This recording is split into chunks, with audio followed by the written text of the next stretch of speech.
Pourquoi vous êtes ici, monsieur Richardson? Pourquoi je suis ici? Je suis ici pour une bonne cause. Et vous, pourquoi vous êtes ici, vous? Parce que je fais mon travail. Vous faites votre travail. Non, mais en fait, je suis ici parce que j'ai eu la chance d'être en contact avec les personnes justement qui organisent ça pour le Mad Prize. En fait, ils m'ont proposé si je voulais être le parrain de l'événement. Et en fait, que moi, je suis très très sensible à tout ce qui est les œuvres caritatives. Et là, pour moi, c'est une bonne cause. Comme on le sait, santé mentale, ça a toujours été le tabou, nous Réunionnais.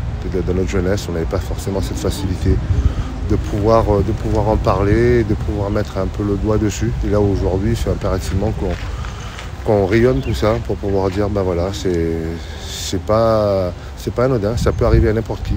Et justement, l'effet de pouvoir sensibiliser, et si je peux apporter un petit grain de sable pour pouvoir faire grandir, faire un beau, on va pas dire un désert, mais un beau pot de pouvoir dire ben voilà, que tout le monde se sensibilise. Est-ce que vous serez là pour la marche? Je me donnerai tous les moyens. Ben voilà, je ne vous promets pas si je vais marcher vite, mais voilà, je vais me donner tous les moyens. Et c'est pour ça, comme je l'ai dit, moi, du moment que je m'engage pour pouvoir être un parrain d'une association, je préfère être là. Alors si je suis là aujourd'hui, je me donnerai tous les moyens pour être là le 17. Est-ce que dans le monde du sport, il y a aussi des tabous sur la santé mentale? Oui, bien sûr. C'est-à-dire, en fait, c'est pour ça, pour moi, c'est pas anodin, c'est pas par rapport à la Réunion. En fait, j'ai eu la chance de pouvoir discuter avec pas mal de sportifs. Et on sent aussi que justement, ce santé mentale, ça joue beaucoup. Parce qu'en fait, il n'y a pas forcément par rapport à l'état physique, mais justement, pour performer, des fois, le problématique, ça vient du mental. Et si le mental n'est pas bien, on ne peut pas faire justement un sport. Et souvent, on est contraint de pouvoir échanger avec ces sportifs-là. Et c'est pour ça que je vais surtout, par l'intermédiaire de ce parrainage, je vais sensibiliser les gens qui vont regarder ça. Il ne faut pas regarder. C'est pas un fléau. C'est-à-dire, même ça arrive dans n'importe quel domaine, dans n'importe quel niveau. Alors il faut qu'on se sensibilise. Madame la maire, vous avez dit que 60% des troubles mentaux sont liés à l'alcool. Moi, je l'ai dit parce que c'est une étude qui a été publiée et qui est dans les documents de l'ARS. Je vais peut-être vous le donner comme ça.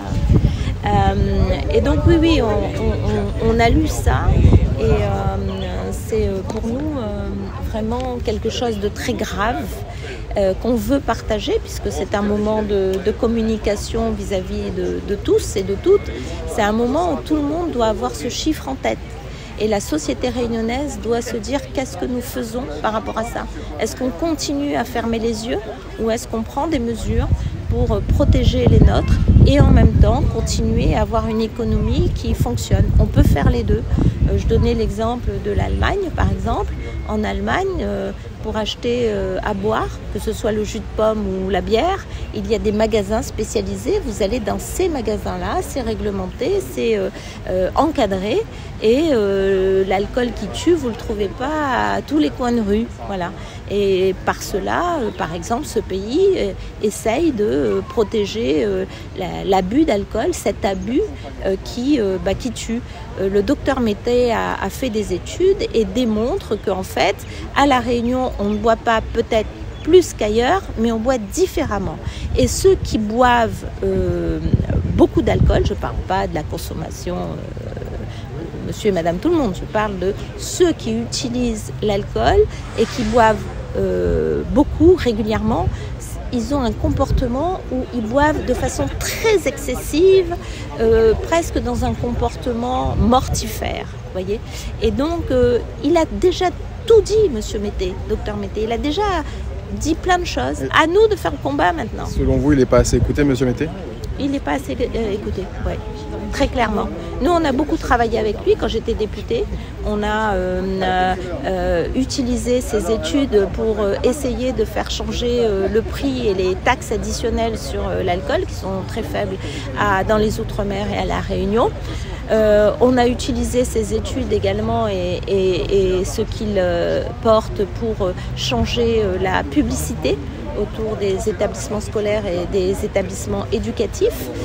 Voilà, donc les combats, on les a fait un peu, il faut continuer à le faire. que vous pouvez me dire 2-3 petits mots sur la MadPride? C'est une belle manifestation. Rendre visible ce qui est invisible, la souffrance invisible, mais aussi la fierté, la résilience, la combativité de ceux qui sont malades, de leur famille, de ceux qu'ils aiment. Moi, j'invite tout le monde à venir pour envoyer un message de soutien, un message d'amour, un message de compréhension. Quand on est ignoré, quand on est stéréotypé, quand on est exclu, les messages comme ça de soutien sont des messages qui sont très importants. Monsieur Allaire, c'est quoi Balise Psy? Alors Balise Psy, c'est une association qui accompagne, qui reçoit des personnes concernées par un trouble psychique ou du neurodéveloppement et qui propose plusieurs actions en lien avec la déstigmatisation des troubles psychiques, notamment au regard de l'événement MadPride que nous proposons, mais également un lieu d'accueil et d'activité pour redynamiser les personnes qui ont un peu perdu leur repère, un peu perdu le goût à la vie. Et également, nous avons une conseillère d'insertion professionnelle qui propose des entretiens pour pouvoir appuyer et accompagner les personnes qui souhaiteraient s'orienter vers une dynamique d'insertion professionnelle. La MadPride, ça représente quoi pour Balise? La MadPride, c'est un formidable outil qui permet de donner une visibilité sur les personnes qui en général restent dans l'ombre et pour pouvoir lutter justement contre le manque d'informations et pour pouvoir également déstigmatiser les personnes qui sont concernées par un trouble psychique et qui, au regard de ce qui est véhiculé par les médias et la société, sont potentiellement dangereuses.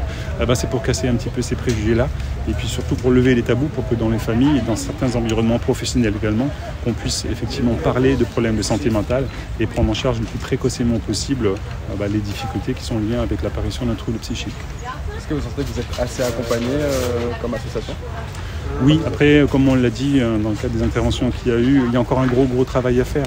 Même quand on accompagne les personnes qui sont concernées vers les CMP, par exemple, on sait qu'il y a une grosse difficulté de prise en charge sur les problèmes de fond.